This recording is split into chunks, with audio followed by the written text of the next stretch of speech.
오늘도 하나님의 은혜가 저와 여러분에게 함께하기를 기원합니다. 17장 1절 말씀 보시면 아브라함이 99세 때에 99세가 되었습니다. 바로 앞에 있는 16장은 아브라함이 몇 살 때 이야기였냐면 86세 때의 이야기였습니다. 그리고 13년이 지난 것이죠. 아브라함에게 지금 자손이 있나요, 없나요? 예, 없습니다. 있다면 한 사람 있지요. 누구죠? 이스마엘 한 명을 낳았습니다. 이스마엘 말고 다른 사람이 있나요? 없습니다. 창세기 15장에서 하나님께서 아브람과 일방적인 언약, 계약을 맺으셨습니다. 이 계약의 내용은 내가 네 몸에서 날 자손을 줄 것이고 너와 네 자손에게 이 땅을 주겠다라고 하신 계약이었습니다. 이 계약을 지키지 않으면 계약할 때 쪼갰던 가축 사이로 지나갔던 것처럼 나도 그렇게 이 계약을 지키지 않으면 쪼개지겠다. 생명을 내놓으시는 약속을 하셨습니다. 그야말로 하나님께서 자신의 생명과 자신의 명예를 건 계약을 하신 것이죠. 반면에 아브람 편에서는 뭔가 해야 될 것이 있었나요, 없었나요? 없었습니다. 아무것도 없었습니다.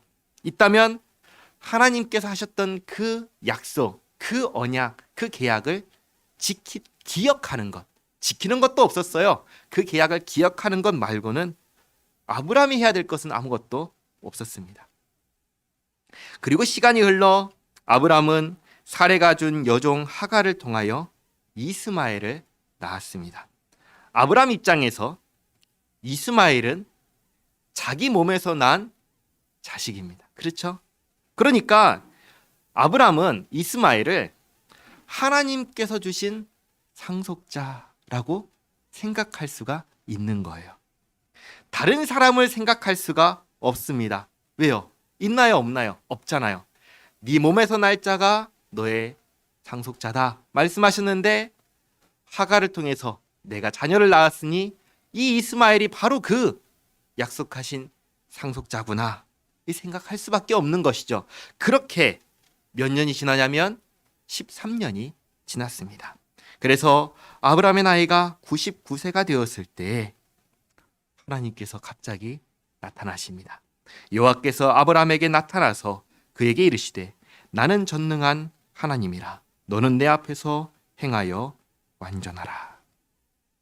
하나님께서 아브라함에게 너는 내 앞에서 행하여 완전하라 말씀하십니다. 무슨 말씀일까요? 이전에는 완전하지 않았다라는 말씀일까요? 앞으로는 완전하게 행동하라 라는 말씀일까요? 아니 그 전에 행하여 완전하라 라는 것은 도대체 무엇을 말씀하시는 걸까요? 뭘 어떻게 하면은 완전하게 행하는 걸까요? 그야말로 지금 모호한 말씀을 하나님께서 13년 만에 나타나셔서 아브라함에게 하신 겁니다. 아브라함이 이 말씀을 듣고 이 말씀의 의미를 이해했을까요? 못했을까요? 못했죠. 이해하지 못했습니다.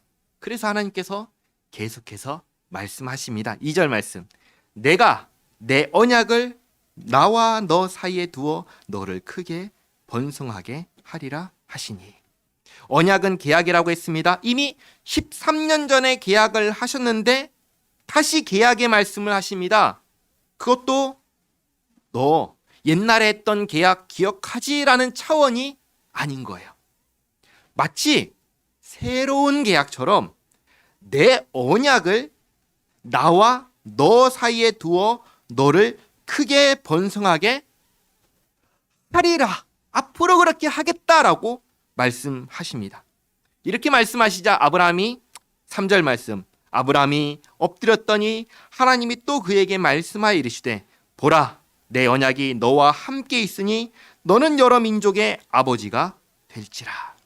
하나님의 계약이 하나님의 언약이 누구와 함께 있다고 하시죠?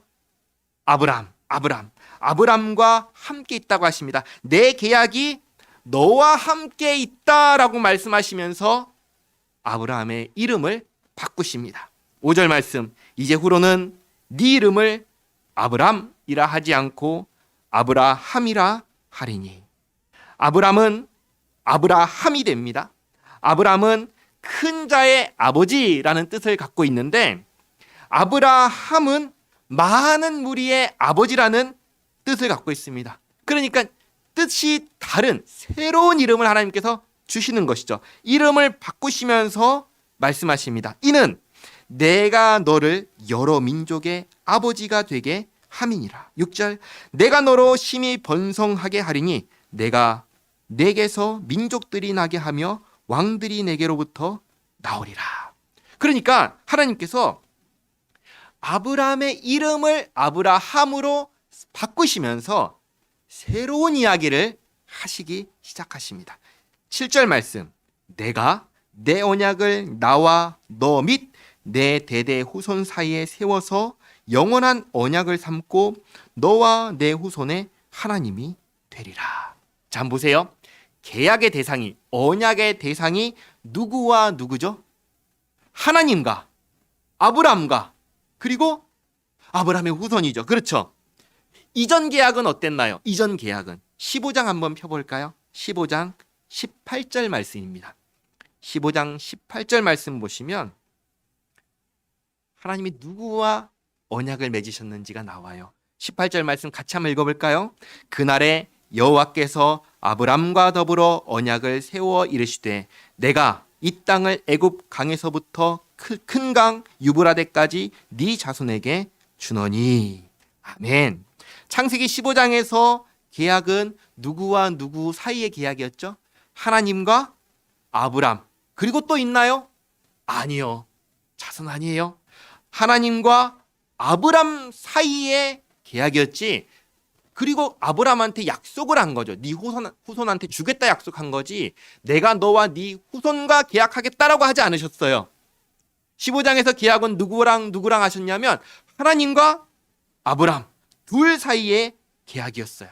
그런데 17장에 와서의 계약은 하나님과 아브라함과 아브라함의 후손 사이의 계약이에요.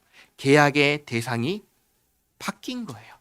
바뀌었습니다. 그리고 계약의 내용이 같나요? 다른가요? 달라요. 같으면 질문하지 않겠죠? 다릅니다. 어떻게 다른가? 첫 번째로, 이 새로운 계약에서는 아브라함에게 요구하는 내용이 추가가 되었습니다. 첫 번째로 추가한 게 뭐죠? 이름을 바꿔라. 그렇죠? 이름을 바꿔라. 아브라함의 이름을 아브라함으로 바꿨습니다. 둘째로, 계약의 기간이 구체화되었습니다. 계약 기간이 언제까지죠? 영원하죠. 영원한 계약이다. 이 계약은 영원하다. 계약은 영원하다. 셋째로, 하나님께서 하실 일이 추가가 되었습니다. 무엇이 추가되었나요? 아브라함의 하나님이 되고 아브라함의 후손의 하나님도 되겠다라고 얘기하셔요. 그전에는 나는 너의 하나님이다. 그러나 이제는 나는 너의 하나님도 되고 네 후손의 하나님도 되겠다. 창세기 17장 8절 말씀, 또 이렇게 말씀하십니다. 내가 너와 네 후손에게 네가 거류하는 이 땅 곧 가나안 온 땅을 주어 영원한 기업이 되게 하고 나는 그들의 하나님이 되리라. 지금 살고 있는, 지금 거주하고 있는 이 땅을 주겠다는 약속은 이미 예전부터 하셨던 약속이에요. 그러니까 땅에 대한 약속은, 새로운 약속은 아니에요. 하지만 기간에 대한 부분이 추가가 되었습니다. 이 땅을 하나님께서 주시면 언제까지 소유할까요? 이 땅은 언제까지 내 것이 될까요? 뭐라고 하셨죠? 영원한 기업이 되게 하리라.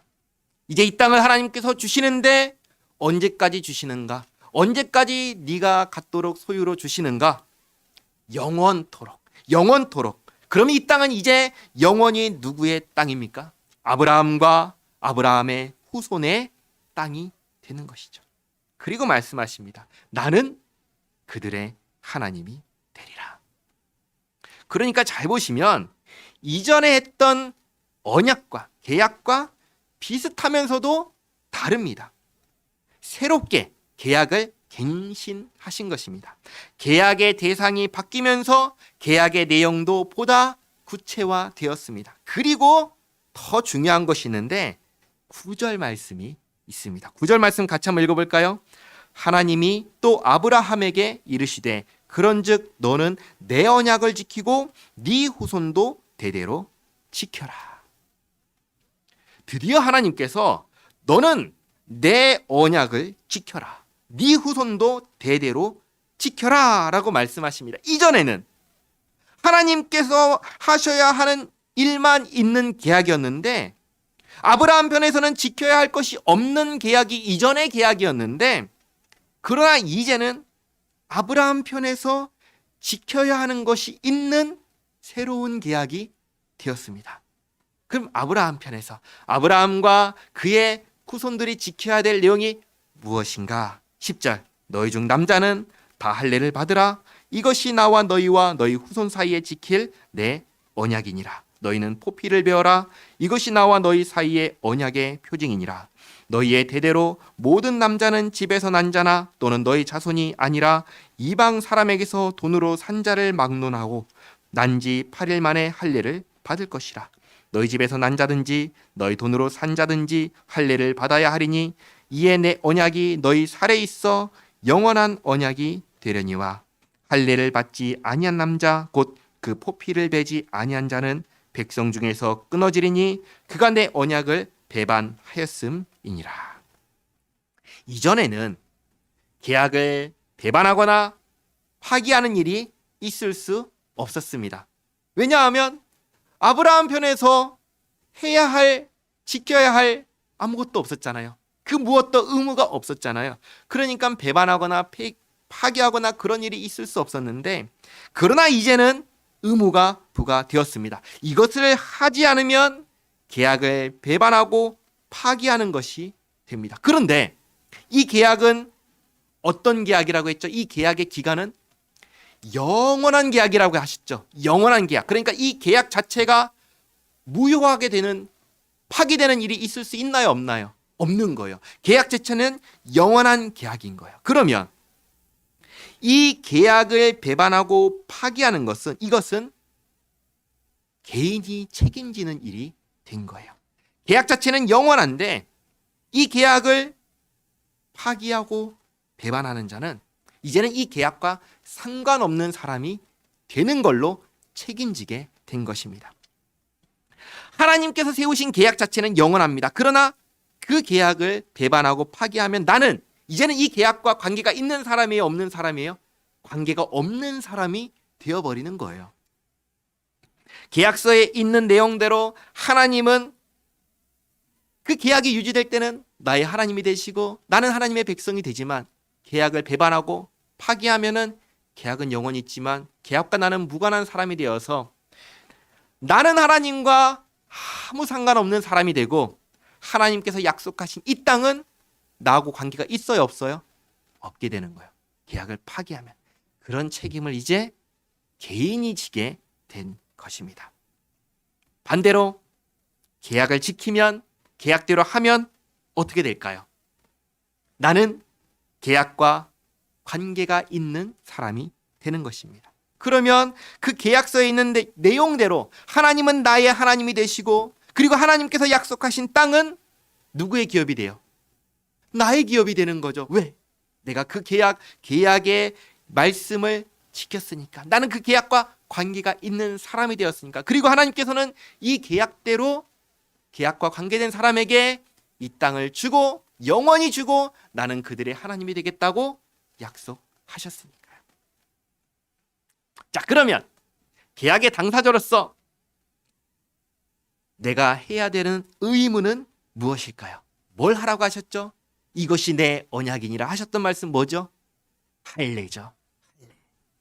할례는 오늘날 포경 수술을 생각하면 됩니다. 수술을 하면은 몸에 흔적이 남지요. 이 흔적은 언제까지 남을까요? 죽을 때까지 남죠. 그렇죠.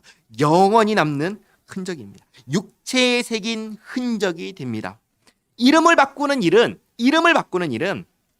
저나 여러분에게 해당되는 일은 아니에요. 그러나 이것은 아브라함에게만 해당되는 일이에요. 그렇죠? 그러나 이 할례와 관계된 것은 그 후손들에게 관계되는 일인 거예요. 자, 다시 돌아와서 계약의 당사자로서 해야 할 의무로서 하나님께서 아브라함에게 두 가지를 말씀하셨습니다. 첫 번째는 뭐죠? 이름을 바꾸는 것. 두 번째는 뭐죠? 할례를 행하는 것. 이 두 가지는 모두 다 무엇을 의미할까요? 이것은 다 무엇을 의미하냐면 계약을 기억하게 하는 것을 의미합니다. 이름이 바뀌었잖아요. 몸에 흔적이 남았잖아요. 하나님과의 약속을 기억해라. 그리고 하나님께서 또 한 가지를 말씀하십니다. 15절 말씀. 하나님이 또 아브라함에게 이르시되 네 아내 사레는 이름을 사레라 하지 말고 사라라 하라.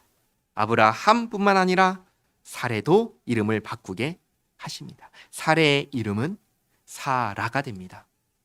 사라의 뜻은 여주인이라는 뜻입니다. 16절. 내가 그에게 복을 주어 그가 내게 아들을 낳아주게 하며 내가 그에게 복을 주어 그를 여러 민족의 어머니가 되게 하리니 민족의 여러 왕이 그에게서 나리라.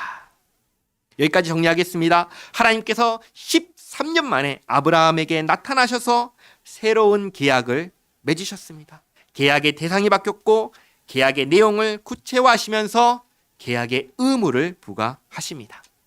계약의 대상은 아브라함과 아브라함의 후손입니다. 계약의 내용은 영원한 계약이며 그들의 하나님이 되신다는 것이며 땅을 주어 영원한 기업이 되게 하겠다는 것입니다. 계약의 의무는 너의 이름을 바뀌고 할례를 행하라는 것입니다. 이 의무를 행하면 하나님께서 약속하신 것을 받을 것이요.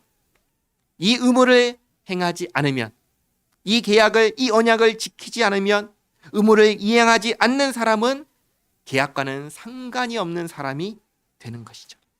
자, 그럼 여기까지 딱 보면은 17장 처음에 하나님께서 아브라함에게 나타나셔서 하셨던 말씀, 너는 내 앞에서 행하여 완전하라 라는 의미가 무엇인지 드러납니다.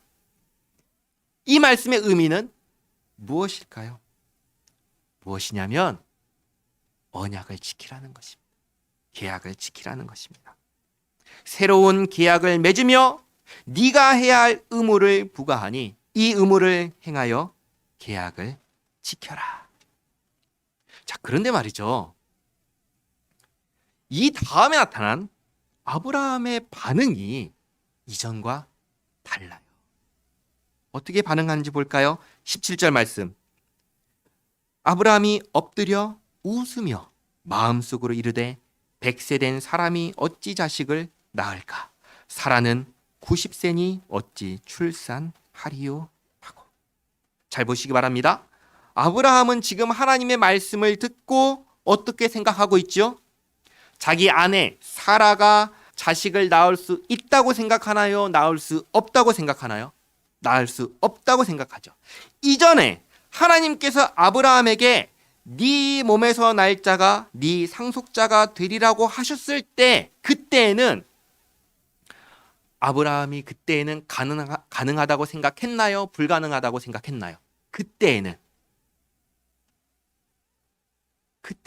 13년 전에 잘 기억 안 나셔요? 가능하다고 생각했죠. 그래서 창세기 15장 4절과 5절 6절을 한번 보겠습니다. 15장 4절 5절 6절. 이때는 하갈을 염두하지 않았던 때예요. 오로지 아내 사라만 있었을 때입니다. 그때 하나님께서 하셨던 말씀 4절 5절 6절 같이 읽어보겠습니다. 여호와의 말씀이 그에게 임하여 이르시되 그 사람이 네 상속자가 아니라 네 몸에서 날 자가 네 상속자가 되리라 하시고 그를 이끌고 밖으로 나가 이르시되 하늘을 우러러 뭇별을 셀 수 있나 보라. 또 그에게 이르시되 네 자손이 이와 같으리라. 아브라함이 여호와를 믿으니 여호와께서 이를 그의 의로 여기시고. 아멘. 잘 보세요. 이때만 하더라도 하나님의 말씀대로 내 몸에서 상속자가 날 거라고 생각했습니다. 근데 아브라함의 아내는 그때 누구였죠? 하갈이었나요? 하갈은 아니었어요. 누구였죠? 사레였습니다. 지금은 사라로 이름이 바뀐 사레가 유일한 아내였습니다. 그러니까 아브라함의 입장에서 자기가 내 몸에서 상속자를 낳을 때 누구를 통해서 낳는다고 생각할까요?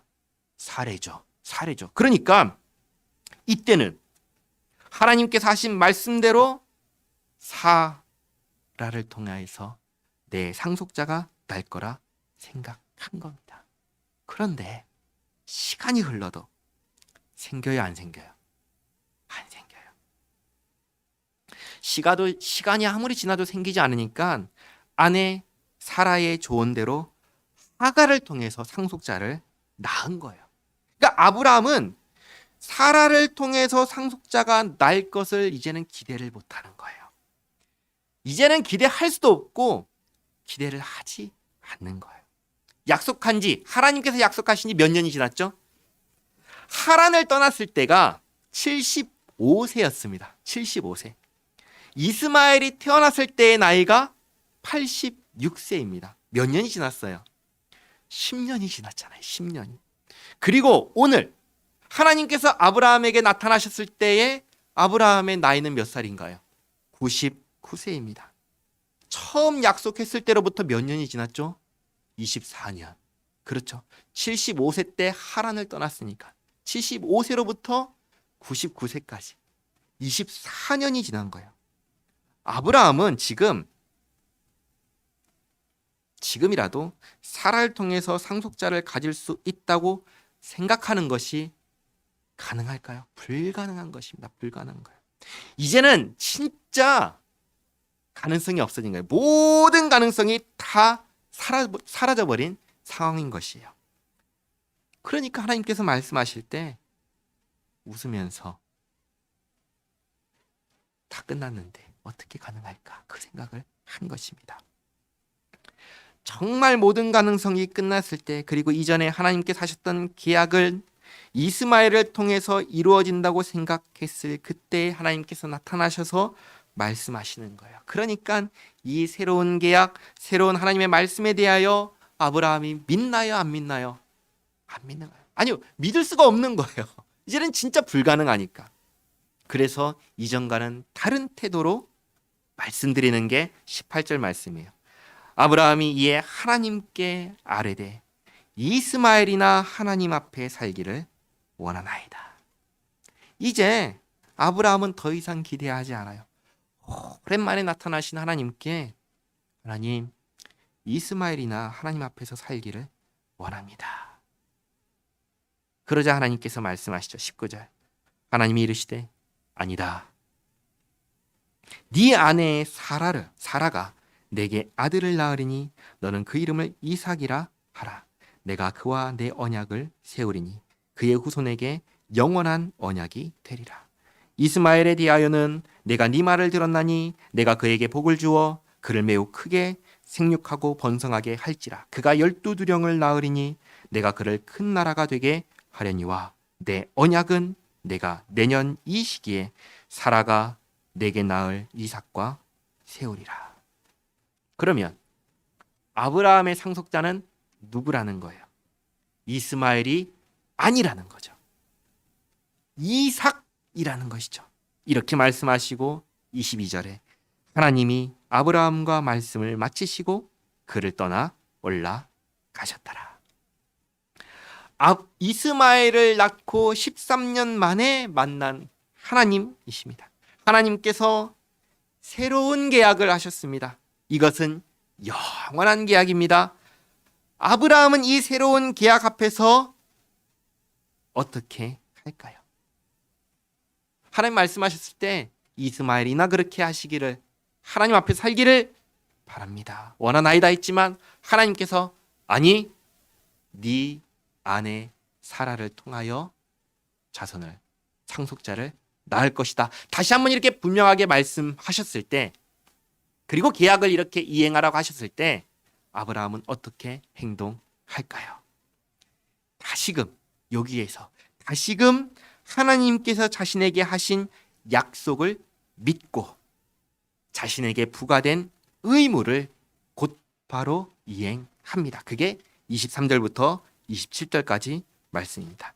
이에 아브라함이 하나님이 자기에게 말씀하신 대로 이날에 그 아들 이스마엘과 집에서 태어난 모든 자와 돈으로 산 모든 자 곧 아브라함의 집 사람 중 모든 남자를 데려다가 그 포피를 베었으니 아브라함이 그의 포피를 벤 때는 99세였고 그의 아들 이스마엘이 그의 포피를 벤 때는 13세였더라.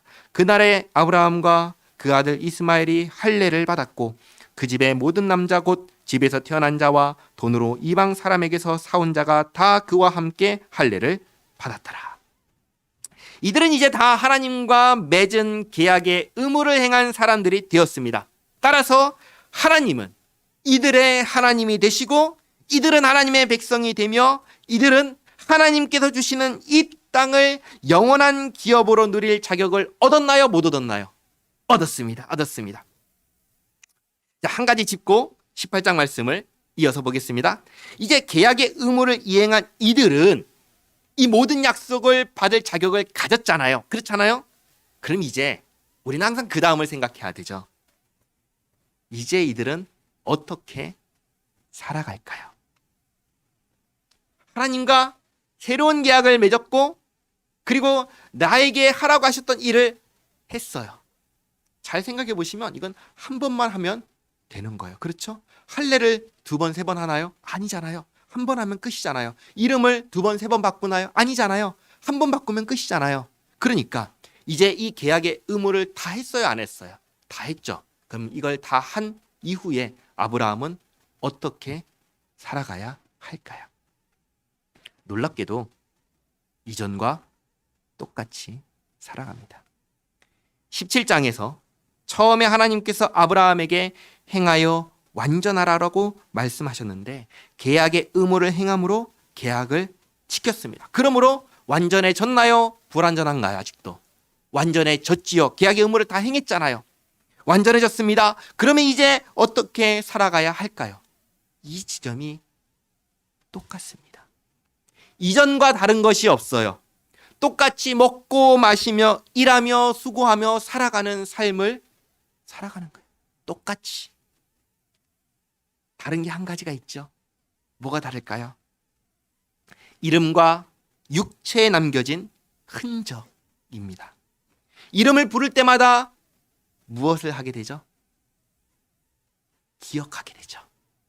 약속을 기억하게 되죠. 할례의 흔적, 몸에 난 육체의 흔적을 볼 때마다 무엇을 하게 되죠? 기억을 하게 됩니다. 무엇을 기억하나요? 하나님과 맺은 그 계약을, 그 언약을 기억합니다. 즉, 기억하며 살아갑니다. 이것이 다른 것입니다. 똑같이 일해요. 똑같이 수고하고 애씁니다. 똑같이 먹고 마십니다. 계약했다고 하루에 3끼 먹던 사람이 하루에 5끼 먹게 되거나 그렇게 되는 게 아니에요. 똑같이 일하고 똑같이 먹고 삽니다. 똑같이 낮에 일하고 밤에 자고 똑같이 삽니다. 딱 하나 다른 것, 늘 그 약속을 기억하며 살아가는 것입니다. 18장 말씀 이어서 보겠습니다. 여호와께서 마므레의 상수리 나무들이 있는 곳에서 아브라함에게 나타나시니라. 날이 뜨거울 때에 그가 장막문에 앉아 있다가. 마므레의 상수리 나무들이 있는 곳은 롯과 이전에 헤어진 아브라함의 가족이 이동해서 정착한 곳입니다. 이곳에서 마므레, 에스골, 아넬과 동맹을 맺었었죠. 이곳에 거류하는데 어느 날 날이 뜨겁습니다. 하나님께서 아브라함을 찾아오셨습니다. 그냥 지나가는 길이 아니셨습니다. 그래서 장막문에 앉아있는 아브라함이 2절 말씀 보시면 눈을 들어보니까 눈앞에 누가 있어요? 3사람이 있죠. 가고 있다고 해요? 아니면 거기 서 있다고 해요? 서 있다고 하죠. 눈을 들어본 즉 사람 셋이 맞은편에 서 있는지라. 하나님께서 아브라함에게 찾아오셔서 아브라함이 앉아있는 장막문 앞에 맞은편에 서 계셨던 것입니다. 아브라함이 하나님을 지금 처음 만났나요? 아니죠. 이전에도 여러 차례 하나님을 만났죠. 게다가 얼마 전에도 하나님을 만났어요, 못 만났어요? 만났죠. 그러니까 하나님을 알아요, 몰라요? 알죠. 알죠. 그래서 눈을 들어 자기 앞에 하나님이 계신 것을 보고는 곧바로 그가 그들을 보자 곧 장막 문에서 달려나가 영접하며 몸을 땅에 굽혀 이르되 내 주여 내가 주께 은혜를 입었사오면 원하건대 종을 떠나 지나가지 마시옵고 물을 조금 가져오게 하사 당신들의 발을 씻으시고 나무 아래에서 쉬소서. 내가 떡을 조금 가져오리니 당신들의 마음을 상쾌하게 하신 후에 지나가소서. 당신들이 종에게 오셨음이니이다. 아브라함이 아주 분명하게 말하죠. 하나님께서 당신들이 저에게 오셨습니다. 지나가던 길에 붙잡은 게 아니라 저에게 오셨습니다. 그쵸? 그러자 5절 하반절에 그들이 이르되 네 말대로 그리하라. 6절 아브라함이 급히 장막으로 가서 사라에게 이르되 속히 고운 가루 세 스아를 가져다가 반죽하여 떡을 만들라 하고 아브라함이 또 가축대 있는 곳으로 달려가서 기름지고 좋은 송아지를 잡아 하인에게 주니 그가 급히 요리한지라. 아브라함이 엉긴 젖과 우유와 하인이 요리한 송아지를 가져다가 그들 앞에 차려놓고 나무 아래에 모셔 섬에 그들이 먹으니라. 아브라함이 하나님 옆에 섬기는 자의 신분으로 식사 시중을 듭니다. 여기에 아주 흥미로운 장면이 하나 있죠. 그게 뭐냐면 하나님께서 사람이 되셔서 사람이 요리한 음식을 드셨다는 거예요. 진기한 장면이죠. 하나님께서 사람의 몸으로 나타나서 사람의 음식을 먹는다. 성경 전체에서 여기 말고는 없는 장면입니다. 또 어디 있나요? 없어요. 식사를 하시면서 하나님께서 말씀하시는 거예요. 9절 말씀. 그들이 아브라함에게 이르되 네 아내 사라가 어디 있느냐 대답하되 장막에 있나이다. 그가 이르시되 내년 이맘때 내가 반드시 내게로 돌아오리니 네 아내 사라에게 아들이 있으리라 하시니 사라가 그 뒤 장막 문에서 들었더라. 아브라함과 사라는 나이가 많아 늙었고 사라에게는 여성의 생리가 끊어졌는지라. 여기서 한 번 더 성경이 아주 분명하게 알려주죠. 뭘 알려주죠? 나이가 아주 많고 사라는 아이를 낳을 수가 있다 없다? 없다. 불가능하다. 이젠 더 이상 자녀를 낳을 수가 없는 상황이 되었다. 아주 분명하게 성경이 알려주고 사라가 그 말을 들은 다음에 하는 반응 12절. 사라가 속으로 웃고 이르되 내가 노쇠하였고 내 주인도 늙었으니 내게 무슨 즐거움이 있으리요. 잘 보세요. 앞에 17장에서는 누가 웃었죠? 아브라함이 하나님의 말씀을 듣고 웃었습니다. 그렇죠? 18장에서는 사라가 하나님 말씀을 듣고 웃었습니다. 자, 그러면 이 웃음은 어떤 웃음일까요? 1번 기쁘고 즐거운 웃음이다. 2번 어이없는 웃음이다. 뭘까요? 2번이죠. 어이없어 하는 웃음이죠. 아브라함이 17장에서 했던 것과 똑같은 웃음을 지금 사라도 한 거예요. 예전에는 24년 전에는 아니 13년 전에는 가능했지만 이제는 불가능합니다. 이제 우리는 더 이상 기대하지 않습니다. 우리는 다 포기했습니다. 이스마엘이나 하나님 앞에서 살기를 바랍니다. 그때 아브라함이 했던 것과 똑같은 웃음을 사라도 지금 하나님의 말씀을 듣고 한 거예요. 그러자 하나님 말씀하십니다. 13절 여호와께서 아브라함에게 이르시되 사라가 왜 웃으며 이르기를 내가 늙었거늘 어떻게 아들을 낳으리요 하느냐. 여호와께 능하지 못한 일이 있겠느냐. 기한이 이를 때 내가 내게로 돌아오리니 사라에게 아들이 있으리라. 사라가 두려워서 부인하여 이르되 내가 웃지 아니하였나이다. 이르시되 아니라 네가 웃었느니라. 사라가 두려워합니다. 두려워한 이유는 하나님의 말씀을 믿지 못하고 어이없어 웃어했다라는 것을 들켰기 때문입니다. 우리도 옛날 사극을 보면은 여러 가지 옛날 이야기를 통해서 왕이 말씀하실 때 그 말씀에 어이없어 하거나 믿지 못하면 어떻게 되죠? 왕이 허허허 너는 참 내 말도 믿지 못하는 훌륭한 신하구나 하면서 그냥 웃고 넘어가나요? 아니면 가만두지 않나요? 혼쭐을 내주나요? 다 속으로 생각하셨죠? 가만두지 않잖아요. 그러니까 사라는 지금 하나님께서 말씀하셨는데 그 말씀에 믿지 않고 웃은 것이 들켰을 때 하나님께 혼날까 두려운 것이죠. 그래서 아닙니다. 웃지 않았습니다. 그 얘기를 한 것이죠. 그런데 하나님께서는 사라가 웃었다고 혼내시나요? 혼내지 않으시죠. 그냥 말씀하십니다. 아니, 네가 웃었다. 그리고 아브라함에게 말씀하십니다. 내년에 내가 돌아오리니 내게 아들이 있으리라. 제가 한 가지 질문 드리겠습니다. 왜 하나님께서는 이렇게 오랜 시간 동안 상속자가 없는 상태로 아브라함과 사라를 그냥 두셨을까요? 이 질문에 대해서 사실은 정답은 없습니다. 그러나 몇 가지를 생각할 수는 있습니다. 첫 번째는 뭐냐면 하나님께서 정하신 하나님의 때가 차기까지 시간이 필요했다는 것입니다. 하나님께서 아브라함이 100세 낳게 하겠다고 정하셨으면 75세 때 말씀하셔도 기다려야죠. 그러니까 첫째는 하나님께서 정하신 하나님의 때가 차기까지 시간이 필요했다. 둘째는 아브라함과 사라가 그 시간을 통해서 하나님이 어떤 분이신지를 알아야 했다. 아브라함은 17장을 통해서, 사라는 18장을 통해서 하나님과의 대화를 통해서 한 가지 분명한 사실을 알게 됩니다. 그게 뭔지 아세요? 하나님은 전능하신 하나님이시다라는 사실입니다.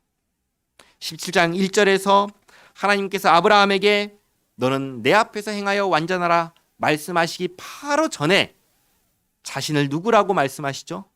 나는 전능한 하나님이다. 그리고 18장 14절에서 또 뭐라고 말씀하시죠? 여호와께 능하지 못한 일이 있겠느냐. 그리고 새 계약을 맺으십니다. 그러니까 하나님이 어떤 분이신지를 아브라함과 사라의 전 생애를 통해서 알게 하신 것입니다. 나한테 조금이라도 가능성이 있으면 그 가능성에 의지하여 된 거지 하나님께서 주셨다고 생각할까요? 못하는 것이죠. 그러니까 모든 가능성이 사라졌을 때 정말로 이 일이 일어나면 이건 정말 하나님께서 하신 일이고, 그럼 그 하나님은 어떤 분이신가? 전능하신 하나님이시다. 이것을 알게 하시는 것이 아닌가 추정을 하는 것입니다. 그리고 하나님께서 말씀하십니다. 뭐라고 하시는가요? 내가 한 약속은 내가 반드시 지킨다. 잊지 말아라. 이것을 믿고 잊지 않는 것이 네가 할 일이다. 계약의 의무였죠. 사랑하는 성도 여러분, 우리가 믿는 하나님은 어떤 하나님이십니까? 약속하시고 지키시는 하나님이십니다. 우리 눈에 불가능해 보이는 일일지라도 하나님은 능히 하실 수 있으십니다. 이것을 기억하시기 바랍니다. 하나님은 하늘과 땅을 창조하신 하나님이십니다. 없는 것을 있는 것으로 바꾸실 수 있는 분이 우리가 믿는 하나님이십니다. 하나님께서 우리에게 약속하신 것은 무엇입니까? 영원한 기업을 주겠다 하신 것입니다. 우리에게 저와 여러분에게 영원한 기업은 무엇입니까? 하나님의 나라, 천국, 하늘나라입니다. 하나님께서는 우리에게 하나님의 나라를 약속하셨습니다. 아브라함은 이름을 바꾸고 할례를 받음으로써 이 약속을 항상 기억하게 되었습니다. 우리를 위하여 십자가에서 죽으신 예수님의 이름으로 세례를 받음으로 이 약속을 항상 간직하고 기억하며 사는 성도가 되었습니다. 하나님의 약속은 언제 이루어집니까? 하나님의 약속은 하나님의 때에 하나님께서 반드시 이루십니다. 이 사실을 기억하면서 하나님 앞에서 행하여 완전하게 하나님의 약속을 기억하며 살아가는 우리 모두가 되기를 바랍니다. 기도하겠습니다. 너는 내 앞에서 행하여 완전하라 말씀하신 하나님, 우리 하나님은 전능하셔서 능히 하지 못하실 일이 없으신 하나님이십니다. 오늘 이름을 바꾸고 몸의 흔적을 남기는 것 모두가 하나님을 믿고 하나님의 약속을 잊지 말라고 주신 것임을 알았습니다. 하나님을 잊고 내 경험과 내 생각을 따라 살려고 하는 죄성에 늘 무너지고 마는 우리를 긍휼히 여겨 주시옵소서. 매일을 살아가는 동안 하나님께서 예수님 안에서 베푸신 사랑과 은혜, 구원을 기억하며 살게 하옵소서. 우리 안에 함께 하시는 성령 하나님을 의지하며 하나님과 동행하는 우리의 삶이 되게 하옵소서. 하늘과 땅을 창조하신 하나님께서 나의 하나님이 되신다는 사실을 기억하며 나의 현실에 지지 않고 승리하며 살게 하옵소서. 예수님의 이름으로 기도하옵나이다. 아멘.